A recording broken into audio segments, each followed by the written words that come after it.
right, hi everybody. David Fogel back with you, CEO of the Symphonina Foundation, back for another Symphonina Foundation podcast. I'm joined today by Symphonina Ambassador Fiona Gehrke and our guest, Ignacio Iggy Rosado, or is it Rosado? How do you pronounce your last name? Rosado is fine. Rosado, okay, Yeah. very, very good. Iggy, welcome. Thank you so much for having me. It's great to be here. It's totally our pleasure, and Fiona's great suggestion to have you as a guest on our program. I couldn't help but start here by saying you were accepted to the New York University Screen Scoring program at 15 and entered at 16 years old. You're now 19 years old, Yeah. which makes you an industry veteran. So, Yeah. what have you learned in 3 years? Oh, so much. I mean, the program that we're in has given us all the tools we need to succeed in writing music for screen media. And also, I've found that the school in general teaches us to be very self-driven in a way. Like, I don't know if that many opportunities are like directly handed to us, and so we have to be kind of very proactive in the way that we go about things. But yeah, it's been great. And you started on piano. I'm guessing from the images that I've seen on your website, you're a pianist primarily. Is that right? Yeah, actually, I started violin before Oh, piano. okay. And violin was when I was maybe around 3 years old, so I was just a little tot. Indeed. And then yeah, and then piano came later on, maybe when I was 5 or so, and then I've kind of been doing both ever since. So yeah. That's great. And when you were playing, when you were 3 or 5, you must have come from a musical family then, I'm guessing? Your parents were probably musical? How did it go for you? Yeah, my mom, she sang opera for a bit, and she was always playing classical music around me and my sister when we were little. Hmm. So I kind of naturally came into an interest in it. Yeah, and I love it. So Yeah. Did you grow up in the New York area, or where'd you grow up? yeah, I was kind of half, or I guess back and forth between Minnesota, where I am now, Oh, and New York City, and I kind of ping I, s- ponged a bit. I So see. Okay. All right. Yep. yeah. Yep. Well, how did you meet Fiona? I think we first met in the New York Youth Symphony composition program, maybe 2023 it was. I think it was 2024. I Yeah, just moved to New something York. like that. Yeah, yeah.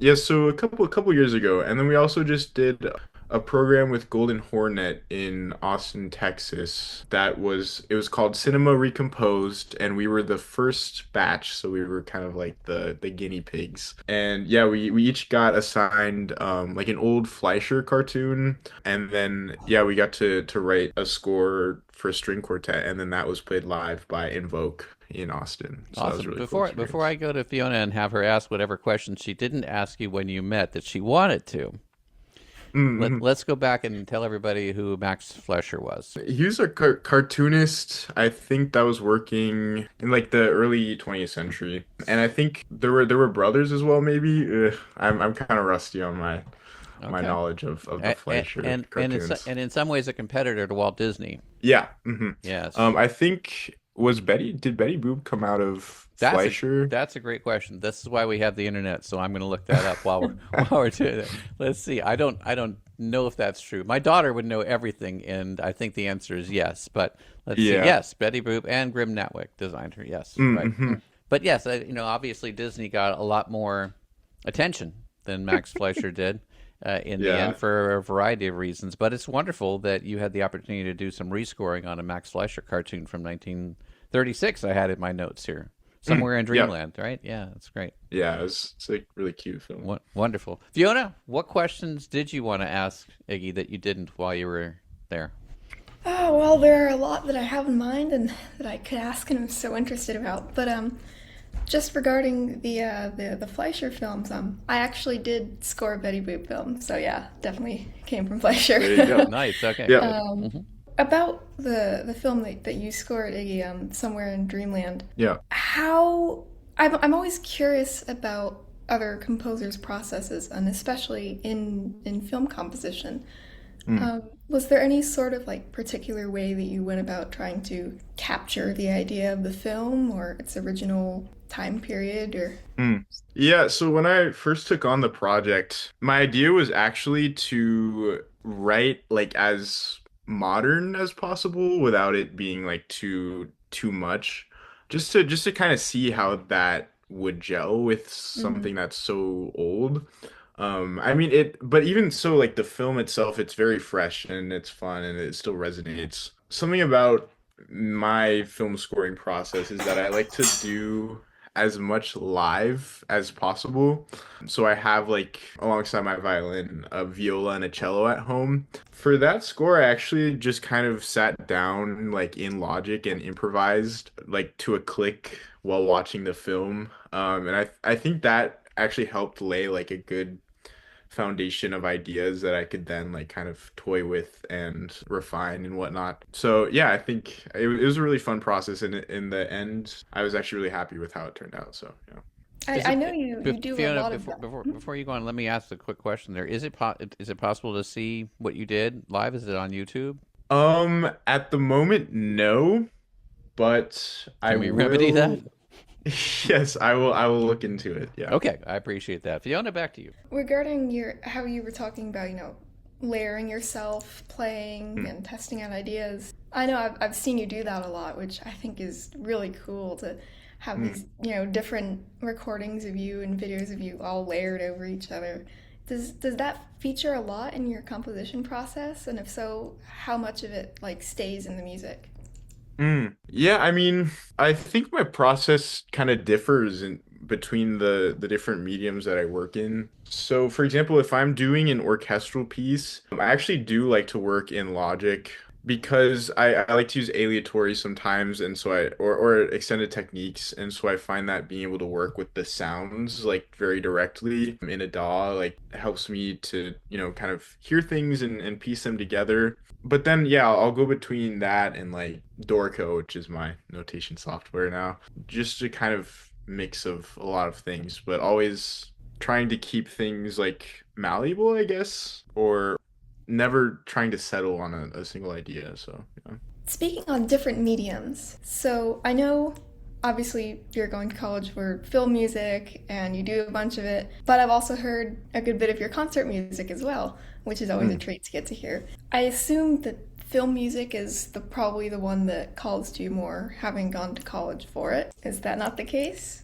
Well, I love them both very dearly, and I think they're very different. With film, you have to help tell a story, and music can, reveal aspects of a story that aren't inherent in the visuals or the dialogue.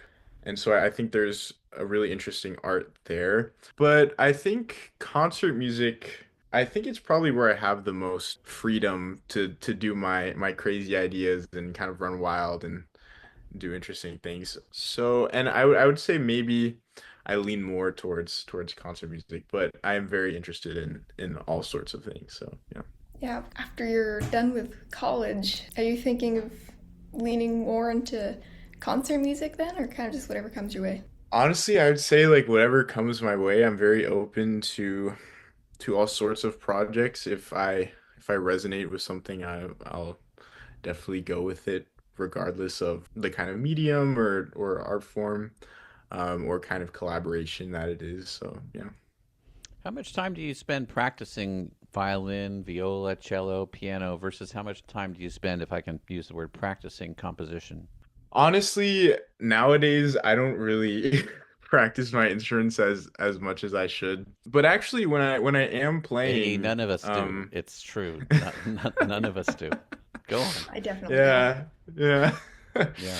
But I mean, I do spend a lot of time improvising and kind of just feeling out the layouts of the instruments that I have. Okay. And I also just love making music, so I do it for fun as well, just to kind of play around and stuff. So yeah. Well, I don't think I need to encourage you, but probably it would be just well to say it that as long as you put in a little bit of time on each of those Mm, instruments, not necessarily even every day, but since you started so young, you probably have a good foundation to go back to.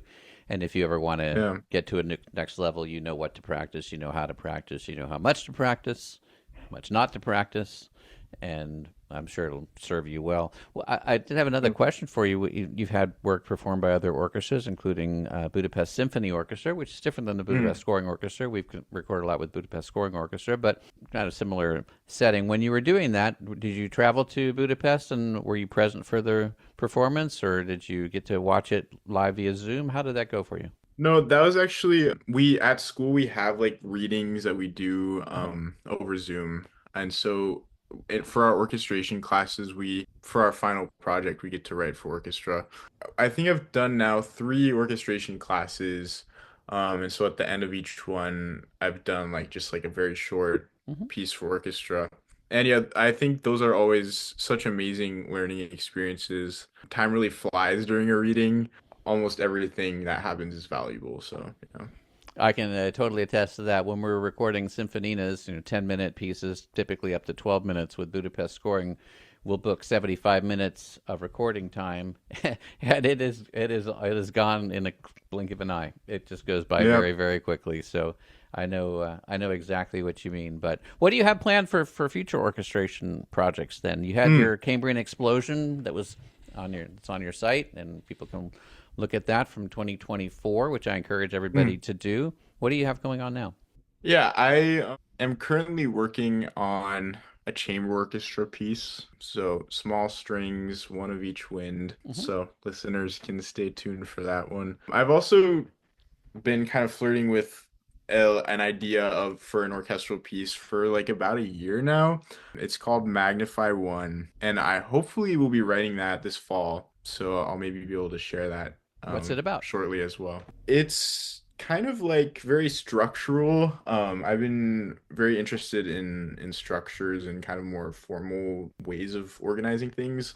It basically like it has four phases. The whole kind of like storyline-ish, Hmm. if that's how it could be described, is kind of inspired by like looking really closely at something that's kind of complex in nature and then backing away Okay. and experiencing it as a whole, Hmm. which hence the magnify.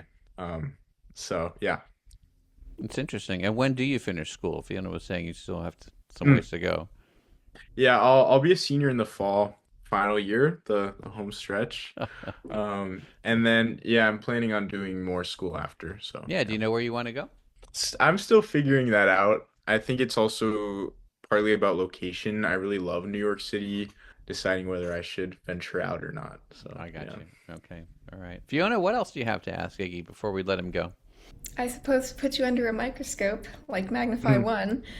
Um, I know you were talking about form and ways of organizing things. I know something that you like to work with is microtonality. Mhm. How like what is it about microtonality, and like how did you decide to get into such an interesting and complex way of music? Well, the first time I really like heard it and was struck by it was when I heard this piece called Double Concerto by Felipe Lara at the New York Philharmonic, which was written for Claire Chase, the flutist, and Esperanza Spalding, the bassist. And he uses two string orchestras tuned a quarter tone apart, and they're kind of separated on stage. And I thought that sound was very intriguing, and I'm always kind of in search of like a sort of brightness in my music, and so after that I kind of went down the rabbit hole of microtonality, which is just absolutely humongous and vast. And actually it's been the idea of like microtones has actually been around for forever, or it's very closely been with music, I guess, as people were trying to figure out how to balance like acoustics and just intonation and the pure harmonics with like scales and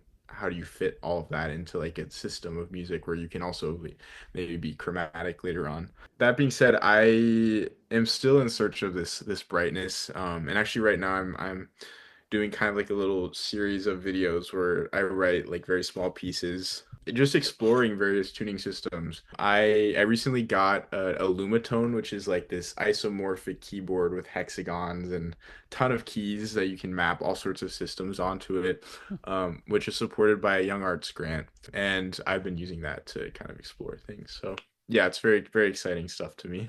Interesting. Very interesting. Okay. All right. Well, don't forget D minor 7 G7C works as well, Iggy. You don't have to always be pushing the boundaries. Sometimes conventional things, but go push them. It's totally fine. That's what they're there for. Iggy, if people want to get in touch with you, what's the best way to do that? There is a contact form on my website. So if you look up IgnacioRosado.com, you can go there and bug me, please. All right. I'm sure he won't get bugged by anybody contacting me. Be more than happy to have you get in touch with him. Iggy, it's been our pleasure to have you. We wish you the best, and it's great to see young people pursuing symphonic music in all forms. That's what we're all about at the Symphonina Foundation, as you know.